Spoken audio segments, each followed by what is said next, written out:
గాడిద పైన వెళ్తున్నప్పుడు అందరూ ఏమన్నా, ముందున్నవారును వెనుక ఉన్నవారును ఏమన్నా, దావీదు కుమారుడా జయము జయము, దావీదు కుమారుడా జయము జయం.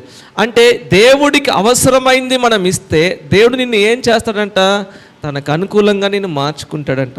దేవుడికి నీకు అవసరమైంది ఏమి ఇవ్వమంటున్నాడు? నీ సమయాన్ని, నీ హృదయాన్ని, నీ యొక్క తలంపులను దేవుని రాజ్యానికి నిర్మించడానికి నీ యొక్క ధనమును దేవుడికి ఇవ్వమంటున్నాడు.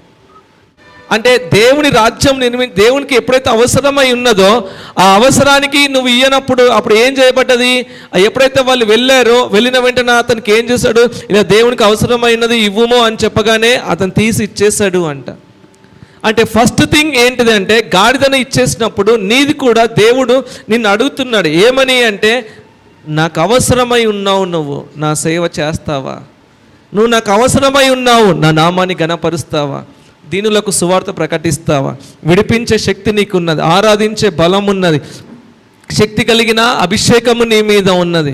నువ్వు విడిపించగలుగుతావా? నువ్వు గొప్ప కార్యము చేస్తావా అని ఎప్పుడైతే దేవుని చేతుల్లో పెడతామో, మనము దేవుడికి ఎప్పుడైతే ఇస్తామో, దేవుడు ఏం చేశాడంట, ఆ గాడిద నార్మల్గా వెళ్తూ ఉంటే వ్రస్తముల మీద నడుచుకుంటూ తీసుకెళ్ళిపోయాడు అంట. అంటే దేవుని చేతిలో పెడితే దేవుడు ఏం చేశాడు? ఒక ఎన్నిక లేని వాణ్ణి బలమైన జనముగా చేస్తాడు. అంటే రాయిని అమూల్యమైన రాయిగా చేస్తున్నాడు. అంటే పనికి రాని దాన్ని దేవుడు పెంట కుప్పతో పోల్చిన దాన్ని కూడా దేవుడు విలువైన దానిగా, శక్తివంతముగా మార్చగలుగుతున్నాడు. అంటే దేవుడికి కూడా నీకు ఏమవసరమైనది అంటే, నిన్ను అవసరమైనది, నీ దగ్గర ఏది ఎక్కువగా ఉన్నదో అది ఇవ్వమంటున్నాడు దేవుడు. నాకు ఏది లేదు ప్రభువా అంటే, నీ హృదయం కావాలి దేవుడికి. నా దగ్గర ఏమీ లేదు ప్రభువా, నేను ఏం చేయలేను ప్రభువా, నేను ఇలాగనే ఉంటానంటే, నీ దగ్గర ఏమి లేకున్నా కానీ నీ నోటి మాట